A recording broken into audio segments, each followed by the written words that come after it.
Hola amigos, saludos cordiales, buenos días desde la ciudad de Valladolid, desde la plaza de San Pablo, desde uno de los lugares más importantes de la capital vallisoletana, un lugar lleno de historia que he elegido hoy como el espacio más adecuado para hablaros precisamente de eso, para hablaros de historia y más concretamente para plantearnos qué es o quién es el que escribe la historia, porque esa es una reflexión que nos hemos hecho muchas veces, pero que ha quedado ahí.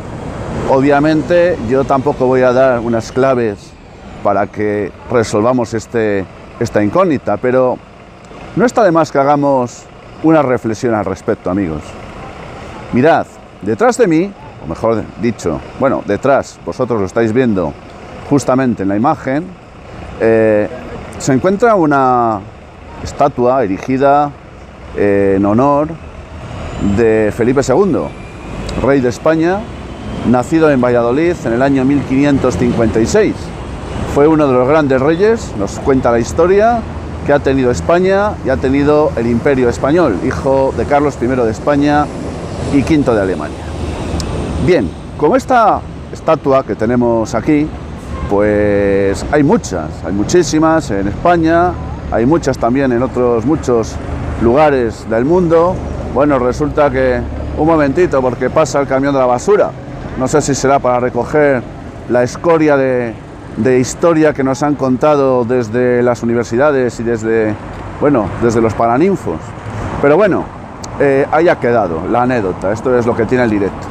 Como os decía, esta figura de Felipe II, pues es un ejemplo más. Hay muchas de reyes, de primeros ministros, presidentes de repúblicas, pero no solo hay estatuas, hay numerosísimas calles en nuestros pueblos y ciudades inundados con lo que son efectivamente, pues los reyes, los nombres de todos estos personajes. Yo lo que me pregunto, lo que me planteo ahora, y quiero compartir con vosotros, amigos, es lo siguiente. Vamos a ver, ¿realmente quién es el que escribe la historia que nos han contado? ¿Realmente la historia que hemos aprendido, aquella que nos han obligado a estudiar, aquella que nos han contado desde que éramos pequeños, realmente obedece a una realidad? ¿Realmente lo que nos han contado fue lo que sucedió? ¿O es una visión sesgada, una vez más, de lo que fueron las cosas? Mirad, amigos, esta es una pregunta muy interesante porque hay una cosa clara.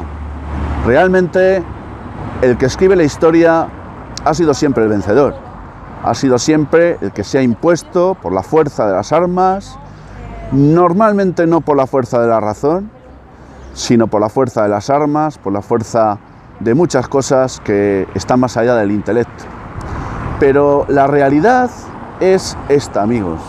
La realidad es que la historia que conocemos hay o habría que replanteársela. El problema es cómo y de qué manera hacerlo. Porque claro, ahora no podemos retrotraernos 3, 4, 5 siglos. Valladolid es una ciudad que está llena de historia. Justamente podéis ver ahora al fondo el Palacio de Pimentel. Ahí nació el rey Felipe II en el año 1556. Solamente si observáis hay una calle que va hacia abajo, hacia el fondo. Si continuamos unos pasos, que no lo vamos a hacer ahora, llegaremos al Colegio de San Gregorio, que además de ser el lugar que actualmente alberga el Museo Nacional de Escultura, que es el mejor del mundo en madera policromada, allí tuvo lugar el juramento por parte de las Cortes de Castilla y León en el año 1518, el juramento a Carlos I, que luego sería también, o al mismo tiempo, Carlos V, emperador del Sacro Imperio Romano Cristiano. Todo eso tuvo lugar concretamente 3 años antes de que se alzase lo que se conoce como el movimiento o el levantamiento de las comunidades, de los comuneros de Castilla, que fue un movimiento de carácter burgués, por algunos historiadores considerado como el primero de la historia moderna y que fue arrasado por las tropas imperiales en la famosa batalla de Villalar del 23 de abril de 1521. Pero no estoy aquí para hablaros solamente de datos históricos. Veréis también la iglesia de San Pablo, bellísima por cierto, uno de los grandes emblemas de la ciudad de Valladolid. Si no conocéis esta ciudad, os invito a que os paséis por aquí. Y tengo también, os lo voy a enseñar, vamos a ver, voy a enseñaros también otro lugar, porque como os he dicho antes, estoy en la plaza de San Pablo y es un lugar lleno de historia. Justamente detrás de mí, justamente lo que estáis viendo en la imagen es el Palacio Real. Bueno, el Palacio Real ya lo dice todo, ¿verdad? Pero como curiosidad os contaré que aquí pernoctó Napoleón Bonaparte, pues concretamente 11 días, desde el día 6 de enero hasta el día 17 de enero del año 1809. Bueno, datos históricos para el que los quiera corroborar, para el que los quiera conocer, si es que no los conocíais, pero vuelvo al principio. ¿Quién escribe la historia, amigos? ¿Quién escribe la historia? ¿Es real lo que nos han contado? ¿A qué intereses obedece? ¿Tenemos que creérnosla? ¿Por qué motivos se empeñan en transmitirnos toda su historia cuando muchas veces no tiene nada de real?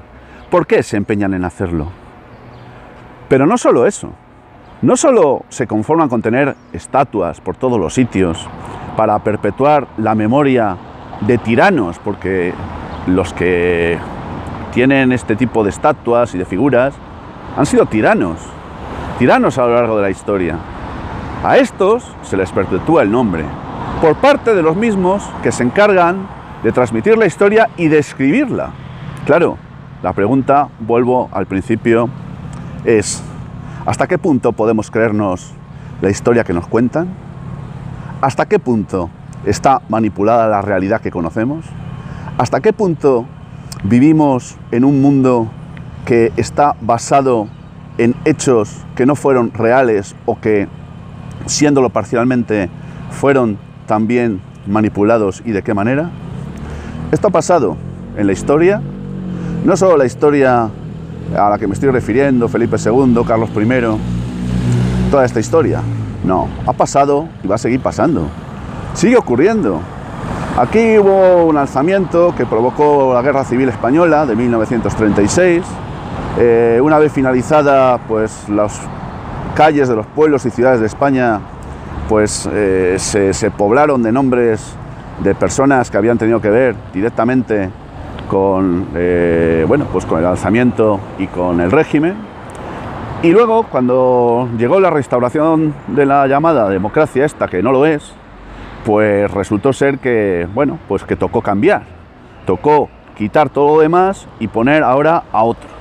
Claro, la historia sigue siendo la historia, y la historia la siguen escribiendo unos y la siguen escribiendo otros. Pero al final, realmente, ¿con qué tenemos que quedarnos, amigos? ¿Realmente lo que nos han contado fue realmente así? ¿O nada de nada? ¿Cuándo se ha dado voz al vencido? ¿Cuándo se ha permitido al derrotado que contara su versión?